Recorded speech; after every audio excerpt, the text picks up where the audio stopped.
미국 주식 이야기 12월 2일입니다. 영상이 좀 많이 늦었습니다. 마켓의 시황에 대해서 얘기하는 거는 큰 의미가 없을 것 같아서요. 야간 자율학습이라는 제목으로 몇 가지 여러분이 궁금하실 것들 얘기해 보고요. 그리고 몇 가지 종목을 또 차트를 한번 보면서 내일 시장에 준비할 수 있도록 도와드리겠습니다. 이렇게 심화학습이라는 내용으로 우리가 좀 오늘 공부를 해볼 텐데요. 첫째는 모건 스탠리가 오늘 팔란티어를 완전히 바닥에 집어 던져버렸잖아요. 자기네들이 다운그레이드를 해서 프라이스 타겟을 20불로 만들면서 사람 마켓이 좀 흔들리게 됐는데, 옛날에 시트로잉에서 나왔을 때는 정말 무시하고 갔는데 이 모건 스탠리라는 좀 큰 회사가 이렇게 얘기를 하니까 오늘 마켓이 많이 영향을 받았던 것 같아요. 제가 생각하는 팔란티어에 대한 입장은 바뀌지 않고 있습니다. 디스코드 방에 계신 분들은 아셨겠지만 저는 보유량의 반을 팔긴 했는데요. 그게 팔란티어를 믿지 못해서 판 게 아니라 오늘 워낙 마켓이 심하게 움직여서 좀 다른 기회를 볼까 해서 좀 현금 확보 입장에서 매도를 했는데, 저는 또 다시 제 매수를 할 계획은 있고요. 그리고 팔란티어에 대한 저의 믿음은 바뀌지 않습니다. 팔란티어는 제가 보는 입장에서는 다음 제너레이션의 뺑이 될 수 있는 그런 종목입니다. 팔란티어는 인공지능의 바탕이 되는 데이터 분석을 하는 회사이기 때문에 저는 이게 가장 앞으로 핫한 종목이 될 거라고 아직도 믿고 있고 계속 그렇게 믿고 있습니다. 그리고 TMO가 타겟 프라이스가 490으로 돼서 또 오늘도 주가를 계속 상승하고 있어요. 연말까지 아마 타겟 프라이스는 보통 1년을 얘기하는데 연말까지 490이 될 것 같은 그런 느낌을 보여주고 있습니다. 그리고 주식을 처음 시작하시는 분들이 좀 궁금하신 게 있는 것 같더라고요. 스펙과 IPO의 차이점. 그 차이점을 좀 말씀드리려고 그래요. 그래서 스펙과 IPO의 차이점은 뭐냐면요. 스펙은 Special Purpose Acquisition Company라고요. 특별한 목적으로 인수합병을 위해 만든 그런 회사다. 그래서 스펙이라고 부르는 거예요. 그래서 스펙은 쉽게 얘기해서 자본가가 스펙을 만들어요. 자본가가 회사를 만들어요. SBE 같은 거, 그런 것도 자본가가 SBE예요. SBE가 처음에 자기 회사를 만들어서 상장을 해요. 그거는 IPO가 아니고 스펙이에요. 스펙 상장을 해요. 그러면 주가가 10불에 시작을 해요. 그리고 걔네들이 여러 스타트업이나 아니면은 지금 기존의 회사인데 자금력이 부족하거나 기준에 미달해가지고 상장을 하지 못하는 회사들을 접촉을 해서 그 회사에게 합병을 요구하는 거죠. 그래서 이렇게 우회 상장을 시켜주는 거예요. 그러고선 일단 우회 상장이 된 다음에 이제 모든 심사와 합의와 그런 과정을 거쳐서 그 절차가 끝나면 이제 정상적으로 상장을 하게 되는 거죠. 그래서 스펙은 두 단계가 있어요. 스펙 상장과 그 다음에 스펙 상장에서 합병, 인수합병 절차가 마무리돼서 우회 상장으로 되는 경우, 그렇게 되는 경우가 이제 스펙을 말하는 거고요. IPO라는 거는, IPO는 뭐냐면은 Initial Public Offering, 그러니까 개인 회사가 주식회사로 되는 그런 과정을 IPO라 그래요. 그러니까 A라는 회사가 사업을 하고 있다가 더 큰 자금을 모아서 외부 자본을 모으는 거죠. 그래서 주식을 발행해서 주식회사를 만드는 과정, 그거를 IPO라 그래요. 그래서 IPO를 하는 회사들은 처음에 시작하는 가격도 천차만별이잖아요. 그게 밸류에이션에 따라 가지고 그렇게 달라지게 됩니다. 그래서 스펙과 IPO의 차이점을 정확히 숙지하시면 이것만으로도 이제 주리니티를 벗어나실 수 있는 거죠. 그리고 지금 우리가 가장 큰 관심사가 있는 부분 있잖아요. 중국 주식의 딜리스팅에 대한 거. 그 부분은 이제 대통령령으로 사인을 하고 뭐 그렇게 되면 진행이 될 텐데, 그게 크게 걱정은 하지 않으셔도 돼요. 그 이유가 뭐냐면은 첫 번째, 그러니까 미국 나스닥이 상장된 중국 회사가 회계 부정이 있을 경우에 그럴 때 딜리스팅이 될 수 있는데, 비록 회계 부정을 하더라도 3년 동안의 회계 심사 과정이 있다 그래요. 그러니까 오늘 지적을 당해도 얘네들이 다시 자료를 제공하고 또 심사를 하고 또 마음에 안 들어서 또 자료를 제공하라 그러고, 그런 과정을 3년 동안 계속 할 수 있는 거예요. 그러니까 3년 안에는 그렇게 딜리스팅이 될 가능성은 적다는 것이죠. 그리고 설사 딜리스팅이 된다 그래도 이제 OTC라는 거, 오버 더 카운터 쪽으로 보내서 계속 거래는 가능해요. 그렇기 때문에 우리가 가지고 있는 자금이 순간적으로 다 없어져 버리는 그런 과정은 생기지 않을 거라는 거를 이해하시면 되고요. 그리고 그 자산이 다 이 미국 국민의 자산이 들어가 있다는 거를 이 미국 정부가 알기 때문에 이렇게 한순간에 동전 뒤집듯이 그렇게, 그러니까 지금 마켓은 술렁술렁 거리는 거는 확실해요. 하지만 여러분들이 지금 보유하고 있는 중국 주식들을 이번 기회에 좀 심사숙고하셔가지고 기업 분석을 좀 더, 물론 그게 거짓말일지라도 좀 더 자세히 하시고, 그래서 좀 이렇게 내로우 다운을 하시는 게 좋을 것 같아요. 이 클라우드 사스 종목에 대한 그런 의견이 분분하고 있어요. 보면은 지금 줌 같은 거는 엄청나게 주가가 떨어졌잖아요. 그렇게 인정을 해주지 않으면서 또 어떤 클라우드는 말도 안 되는 멀티플을 가져와서 지금 주가에 반영하고 있거든요. 이제 그런 부분들에 대한 어떤 확실한 명확성도 없고, 그 다음에 어떤 어닝 실적에 대한 기준도 상당히 불분명하고, 너무 이게 센티멘탈에 의해서 움직여지지 않는 거냐, 그런 내용들을 지금 비즈니스 뉴스에 있는 패널들이 많이 의견을 얘기하고 있어요. 그래서 우리가 오늘 어닝 발표가 있었던 크라우드 스트라이크, 그 다음에 앞타, 그 다음에 Zscaler 같은 경우에는 실적도 좋게 나오고, 실적 좋게 나온 후에 또 주가도 상승을 했어요. 그러니까 정말 저희로서도, 저도 이렇게 주식을 오래 하면서도 이 종목에 대한 어떤 예측을 너무 하기가 어려운 것 같아요. 그래서 아마 거기에 대한 것도 한번 고민을 해보셔야 되고요. 특히 2021년에는 이렇게 미래 성장성을 가지고 주가에 반영된 종목보다는 실질적으로 수익을 내는 종목에 더 관심을 두셔야 되는 게 저의 권장사항입니다. 왜냐하면은 마켓이 안 좋아질 거예요. 2021년이 안 좋아지는 게 아니라 이제 2021년까지는 금리가 저금리로 계속 갈 거기 때문에 주식시장에 돈은 항상 많아서 주식시장이 좋아지지만, 그 과정에서 실제로 실적을 내지 못하는 기업들이 2022년까지 가면 그때는 어떻게 될지 모르는 거죠. 그렇기 때문에 이 평가 자체도 실제로 실적을 내는 가치주 쪽에 훨씬 더 많은 주가 상승을 기대할 수가 있을 겁니다. 그래서 여기서 제가 말하는 가치주라는 거는 무슨 맥도날드나 코카콜라를 얘기하는 것이 아니라, 우리가 좋아하는 테크라도 실제로 수익을 내고 있는 회사들이 있잖아요. 눈에 보이게 수익을 내고 있는 회사들, 뭐 애플이라든지 아마존이라든지 마이크로소프트라든지, 쉽게 얘기해서 팽들이죠. 그런 종목들은 성장주지만 가치주에 상응하는 그런 밸류에이션을 받을 수 있다는 거죠, 이제. 근데 예를 들어서 지금 말씀드렸던 클라우드 같은 경우에는 정확하게 그들이 하는 것이 분명치 않고, 그리고 그 회사들이 수익을 내는 구조가 명확하지 않을 경우에는 밸류에이션을 점점 타이트하게 할 거예요. 그렇게 되면은 주가 상승에 그런 기대를 올해만큼 하기가 어려울 수 있습니다. 그리고 마지막 토픽으로 말씀드리고 싶은 게 세일즈포스랑 슬랙의 합병 소식이잖아요. 근데 이 합병에 좀 문제가 있는 것 같아요. 일단은 세일즈포스가 슬랙이라는 회사를 합병을 했을 때 자기의 정확한 플랜을 갖고 그리고 합병을 해야 되는데, 일단 합병을 그냥 해버린 것 같아요. 그래서 이 세일즈포스가 지금 합병을 한 만큼 상승 효과를 만들어야 되는데, 그러니까 일종의 시너지 효과를 만들어야 되는데 슬랙이 배기지가 되지 않나, 그런 모습을 우리가 조금 주의해서 생각해 볼 필요가 있어요.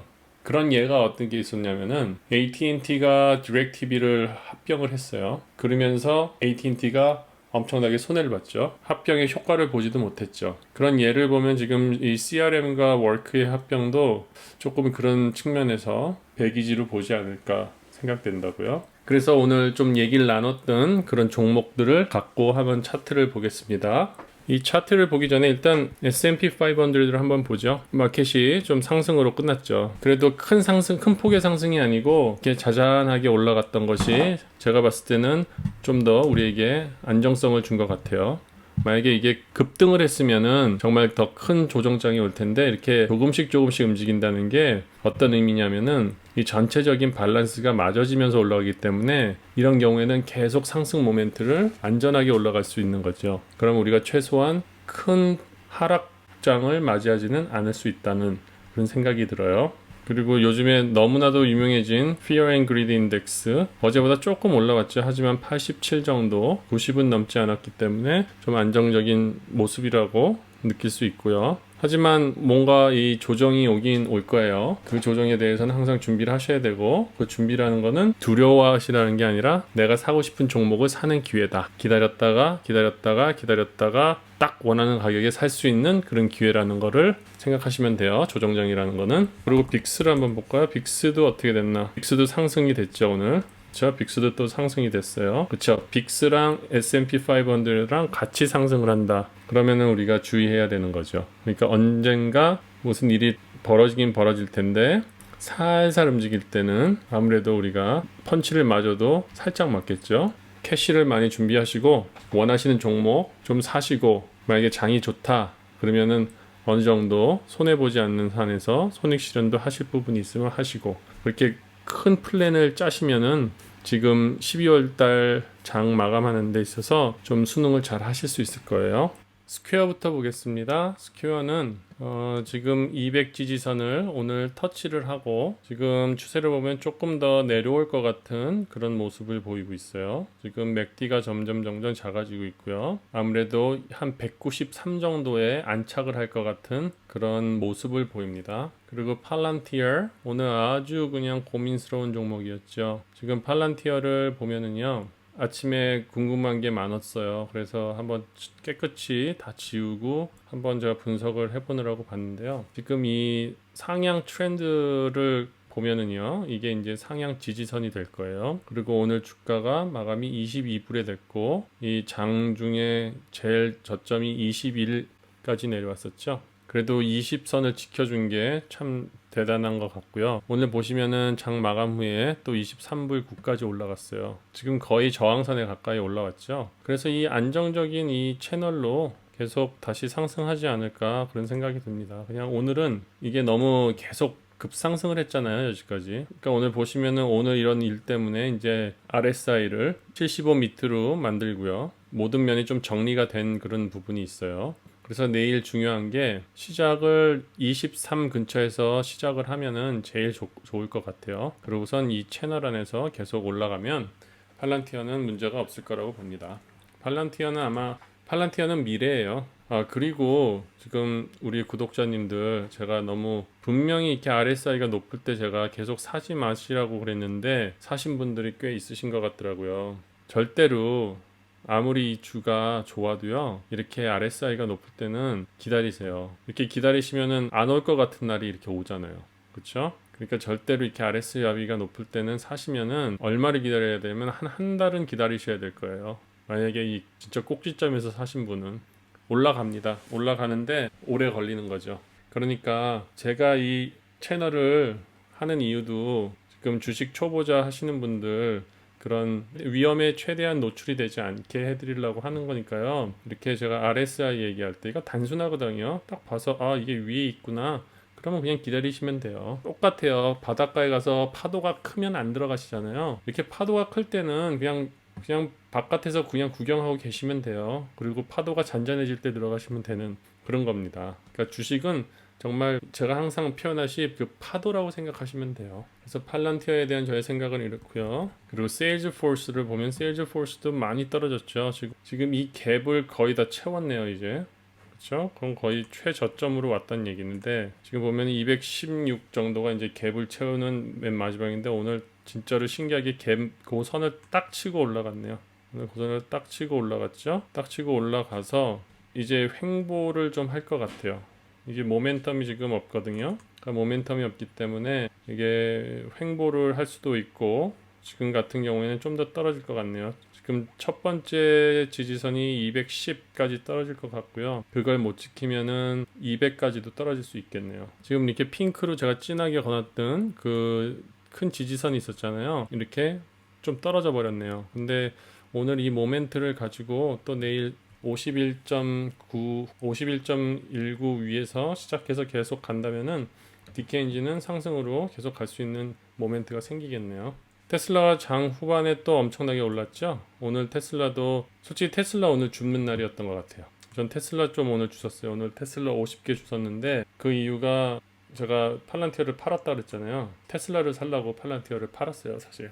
왜냐면은 지금 단기적으로 봤을 때는 테슬라가 더 많이 오를 것 같은 생각이 들었거든요. 그래가지고 팔란티어를 팔아가지고 테슬라를 샀는데 이제 요거는 좀 단기 수익을 좀 노리고요. 오늘 산 50주에 대해서는 그러고선 이제 또 팔란티어를 다시 살 계획을 하고 그렇게 저는 수행을 했어요. 그래서 여러분한테 제가 누누이 말씀드리는 게 주식을 살 때 벌써 팔 계획까지 하고선 사셔야 돼요. 되면 무조건 판다. 몇 퍼센트를 벌면 무조건 판다. 그런 계획도 사시고 그래야지 나중에 주가가 계속 올라갈 때 욕심이 생기지 않아요. 그래서 테슬라를 보시면은 지금 586으로 지금 마감되어 있는데요. 애프터 마켓에서 이게 전체 흐름으로 보면은 지금 딱 요 상향 저항선 밑에 바로 안착돼 있거든요. 이제 계속 상승 모멘트로 이 대각선을 따라서 올라가리라고 예상하고 있습니다. 지금 전체적인 평균선 곡선을 봐도 가지런히 놓여 있잖아요. 그런 모습이 너무 상승으로 갈 수 있는 그런 힘이 더 강한 거죠. 그래서 전반적으로 오늘 장을 보면은 이렇게 과매수됐던 종목들이 다 RSI가 정리되는 좋은 그런 기회가 됐어요. 그리고 오늘 아침에 제가 독자님들을 많이 도와드리려고 디스코드 방에 아침 일찍 들어가서 여러 가지 말씀을 드렸는데 한꺼번에 질문이 들어오니까 제가 빨리빨리 반응을 못 해드려가지고 좀 죄송한 면도 있고요. 그리고 니오를 보면은 정말 오늘 니오가 그냥 매수하는 날이었죠. 진짜 깡만 있었으면 오늘 다 매수하는 날이죠. 그 중국 딜리스팅 되는 문제를 고려하지 않았다면 무조건 다 들어가서 샀겠죠. 딱 오늘 주가의 움직임도 봐도 핑크선으로 거놓은 그 지지선에 딱 치고 올라갔어요.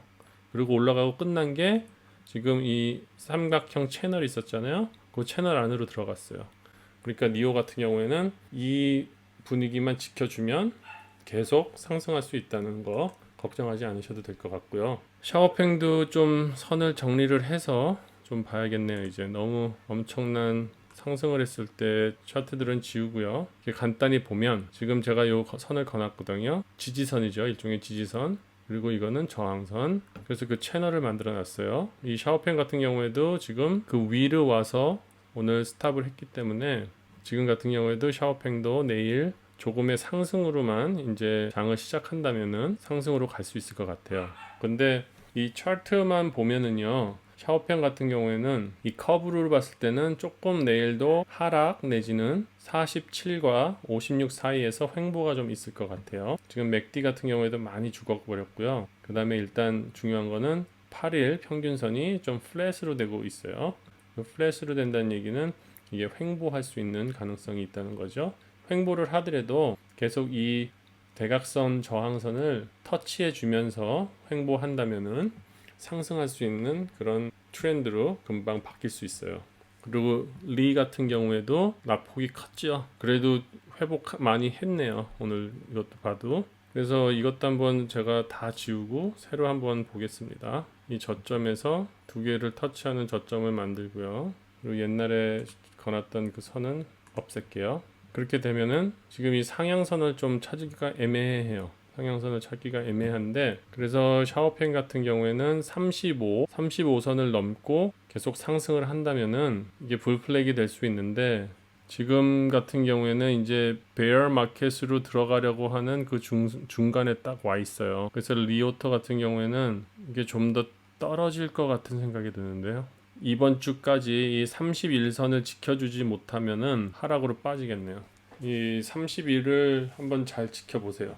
30일 밑으로 떨어지지 않게. 그리고 TMO는 저항선을 딱 쳤죠. 저항선을 딱 치고 이렇게 주가가 움직였는데 지금 전체적 그림으로 봤을 때는 계속 상승으로 갈 수 있는 그런 그림이 그려져 있어요. 지금 곡선 같은 경우에도 이제 이 오렌지 선과 파란 선만 만나면 재배열이 되면서 상승으로 더 힘차게 갈 수 있는 그런 모습입니다. 그러니까 내일 상승 가고 금요일 상승 가면 월요일 날부터는 쭉쭉쭉 올라가겠어요. 지금 목표 주가가 490으로 이번에 오늘 재조정이 됐죠. 그리고 주미아도 오늘 완전히 엄청나게 움직인 날이었어요. 어제 이름만큼 올라갔는데 이게 어떻게 보면은 데드캣 바운스가 아니었으면 좋겠어요. 지금 전체적인 흐름이 어제 거보다 봉이 크잖아요.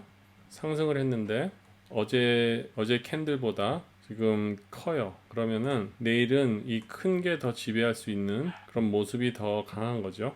주미아 같은 경우에도 내일 33.5를 넘어주기만 하면 이제 이런 하락장에서 벗어날 수 있을 것 같은 그런 모습이 보입니다. 그래도 지켜보셔야 될 부분이 이 맥디가 점점 작아지고 있다는 거. 이게 보통 이렇게 작아지면 계속 작아져 버리거든요.